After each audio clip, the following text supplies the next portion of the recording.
नमस्कार, पुण्य श्लोक भाई शो में आज शो की शुरुआत होती है उसी कड़ी से जहां सबकी सांसें अटकी हुई थी। जी हां, शारजा युद्ध भूमि में होती है और सामने प्रतिद्वंदी होता है खंडेराव होलकर। जैसे ही घंटी बजाने वाले होते हैं, पुनः विश्राम के बाद में जब उनकी लड़ाई होनी थी, तब शारजा अपनी आंखें बंद कर याद कर रही होती वो बातें जो देवी अहिल्या ने उसे कही थी, सिखाई थी कि युद्ध भूमि में कैसे, क्योंकि परीक्षा है, युद्ध नहीं है, लेकिन फिर भी अपने आप में युद्ध है स्त्री और पुरुष समाज की सोच के बीच में। अब वो सोचती है कि सब कुछ भुला करके सिर्फ इस कर्म पर ध्यान देना है, जो भी हम बाकी काम करते हैं उसी तरीके से इसे ध्यान देना है और सामने वाले की आंखों में आंखें डाल करके वार करना है, देखना है वो क्या कर रहा है, उसकी आंखों से ही उसके वार का अंदाज़ा लेना है और अपनी आंखों से उसे बताना है कि तुम डर नहीं रहे हो।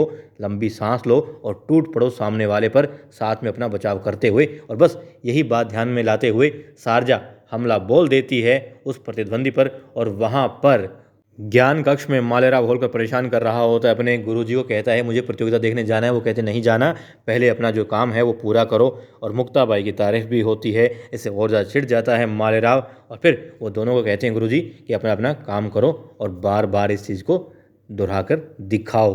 अब फिर से जाते हैं हम युद्ध भूमि में, जहाँ परीक्षा चल रही होती है स्त्री और पुरुष की सोच के बीच में, दोनों के बीच में भयंकर, यहाँ पर हम युद्ध ही कहेंगे इसको, हो रहा होता है। और अब कहीं से भी कमज़ोर पड़ती हुई नहीं दिखाई दे रही होती है शारजा। वो इस तरीके से वार करती है और खुद का बचाव करती है कि हर कोई हैरान रह जाता है। दांतों तले उंगलियां चबा लेते हैं गंगूबा और बेचारे गुन्नू जी, जो पहले खिड़की में खड़े खड़े इशारा कर रहे थे कि गर्दन तोड़ डालो इसकी, मार डालो इसको, जिसको पैसे दिए थे एक हट्टे कट्टे नौजवान को, एक कमसिन छोटी सी पतली सी लड़की को मारने के लिए, वो गुन्नू जी घबरा करके वहाँ से चले जाते हैं। क्यों? क्योंकि देख लेते हैं हश्ल क्या हो रहा होता है उनके इस आदमी का। ये आदमी घायल होकर के गिर जाता है और शारजा उसको लात भी मारती है, गिरा भी देती है, तलवार उसके दूर गिरती है जा करके और छाती पर फिर कदम, जी हाँ, शारजा अपना कदम आगे बढ़ा करके उस इंसान की छाती पर अपना पाँव रखती है और तलवार गर्दन पर रखती है और फिर देखती है देवी अहिल्या की तरफ कि क्या करना है। देवी अहिल्या रोकती है, कहती नहीं शारजा। देवी अहिल्या अब उस स्थल पर आ जाती है, उनके सामने आ जाती है और कहती है शारजा ये युद्ध नहीं है और युद्ध के भी अपने नियम होते हैं, ये तो सिर्फ परीक्षा थी और परीक्षा में तुमने विजय प्राप्त की है। उसे कहती हैं तुम उठो और जाओ यहाँ से। और वो चला जाता है बेचारा मुंह लटकाए हुए। और वहाँ पर मुंह तो लटक चुका था हर किसी का, जो भी वहाँ पर अपने आप को पुरुष मान रहा था और पुरुष प्रधान समाज को नारी की सोच पर, विचारधारा पर, उसके जीवन पर अपना आधिपत्य जो सोच रहा था, उस नज़रें ज़मीन में गड़ी हुई होती है। उसमें शारजा का पति भी होता है, उसमें ज्ञान के जो देवता बने बैठे थे वहाँ पर वो महापुरुष भी होते हैं और आम जन भी होते हैं। अब देवी अहिल्या शारजा क्योंकि रो पड़ती है, जीत की एक अपनी ही खुशी होती है। यकीनन जिसने भी ये शो देखा होगा उसकी आंखों से अश्रु बह गए होंगे मगर खुशी के।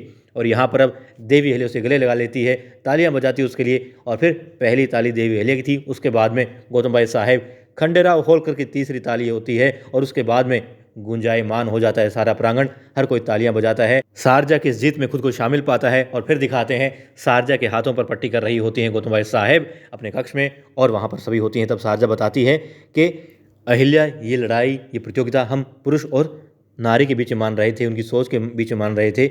देवी अहिल्या भी कहती है और बाकी लोगों को भी यही लग रहा होता है कि कोई भी पुरुष नहीं चाहता था कि शारजा जीते, मगर वो कहती है कि नहीं, ऐसा नहीं था। एक पुरुष था जो चाहता था कि जीते शारजा और उसने साथ भी दिया। वो बताती हैं खंडेराव होलकर थे जो उनके पास में आए और जब देखा कि बाकी लोगों को, मतलब गंगूबा है या फिर और लोग हैं, सिखा रहे होते हैं पुरुषों को, मगर शारजा के पास में कोई नहीं होता। देवी उस वक्त मुक्ताबाई को दूध पिलाने के लिए गई होती है। वो देखते हैं शारजा अकेली है तो उसे कुछ मंत्र देते हैं, उसे सिखाते हैं और वो कहती है कि अंतिम क्षणों में खंडेराव होलकर ने बताया कि किस तरीके से जीतना है। तुमने देखा होगा अहिल्या, कुछ ऐसे दाव भी लगाए थे जो तुमने नहीं सिखाए थे। वो कहती हाँ, ये दाव तो खुद मैंने खंडेराव होलकर से ही सीखे थे। वो कहती हाँ, खंडेराव होलकर ने ही आकर के उन क्षणों में मुझे दाव बताए थे और बताया था कि किस तरीके से युद्ध भूमि में जाना है और प्रतियोगिता में अच्छे से प्रदर्शन करना है। उन्होंने कहा कि करना तुम्हें, मैं सिर्फ बता सकता हूँ, दिखा सकता हूँ और जो राह बताऊँगा चलना तुम्हें खुद है। ये खेल तुम अपने दम पर जीतोगी शारजा। और बस वही आत्मविश्वास था कि शारजा जीत गई। अब हर कोई वहाँ पर खुश होता है खंडेराव होलकर के इस बात को लेकर के। और फिर महल में बहुत उठापटक चल रही होती है। कोई होता है जो बहुत परेशान होता है, दुखी होता है, अपने आप को संभाल ही नहीं पा रहा होता है। जी हाँ, गुन्नू जी। और उसके पास में यमुनाबाई भी होती है, साथ में होता है वो पुरुष जो हट्टा कट्टा तो होता है मगर हार जाता है शारजा से। और गुनु जी उसका गला दबा रहे होते हैं, कहते हैं तुम्हें मार डालूंगा मैं, तुम्हारे लिए इतना कुछ किया, इतने इतने तुम्हारे लिए शिक्षक लाया, तुम्हें दूध बादाम पिस्ता खिलाया, मगर क्या हासिल हुआ, तुम हार गए, उस लड़की से हार गए, तुम चूड़ियाँ पहन के घूमो महल में तुम। और फिर उसे भगा देते हैं वहाँ से, और फिर ठंडा दिमाग करने के लिए पानी देती है यमुना बाई उनको, मगर वो गिलास फेंक देते हैं, वो जाके गिरता है सीधा पाँव में, कहाँ किसके पास, जी हाँ द्वारकाबाई साहब के पास। और वो उठाती हैं, फिर कहती हैं कि गुन्नू जी आप कभी नहीं जीत सकते अहिल्या से, और अहिल्या से जीतने के लिए तो एक मंत्र है। मंत्र क्या है कि अहिल्या को अहिल्या ही हरा सकती है, कोई दूसरा इंसान नहीं हरा सकता, उसे कैसे हराना है मैं बताती हूँ। और यहाँ पर द्वारकाबाई साहब क्या बताती हैं, दरअसल वो दिखाती हैं एक ऐसे इंसान को जो हाथ जोड़े खड़ा होता है। कौन होता है? शारजा का पति, जी हाँ शारजा का पति आ गया है गुन्नू जी की शरण में। और अब देवी अहिल्या खुशी खुशी जाती है खंडेराव होलकर से मिलने, उनको धन्यवाद करने, और क्या पाती हैं, वो बैठे होते हैं गंगूबा के साथ में हिसाब किताब देख रहे होते हैं।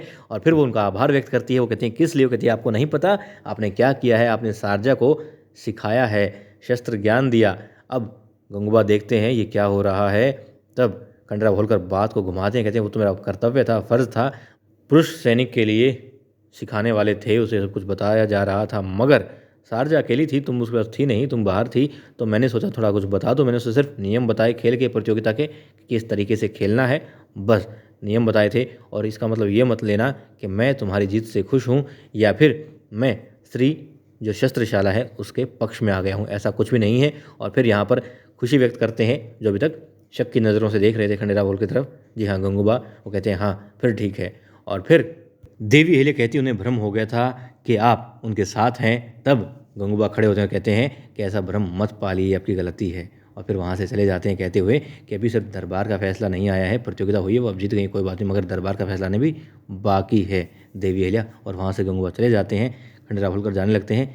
देवी अहिल्या कहती है खंडेराव जी आपके कुछ अल्फाज, आपको थोड़ा सा समय एक अबला सी स्त्री को इतना कुछ बना सकता है, वीरांगना बना सकता है, इतनी बड़ी परीक्षा जिता सकता है, तो भला आप मतलब शस्त्रशाला में क्यों नहीं सबका मार्गदर्शन करते महिलाओं को। कहते हैं कि अहिल्या प्रतियोगिता खत्म हो चुकी है और तुम अपने बच्चों पर ध्यान दो। और वहाँ से चले जाते हैं। और देवी अहिल्या कहती है बच्चे, मेरे बच्चे तो बिल्कुल सही मार्ग पर चल रहे हैं।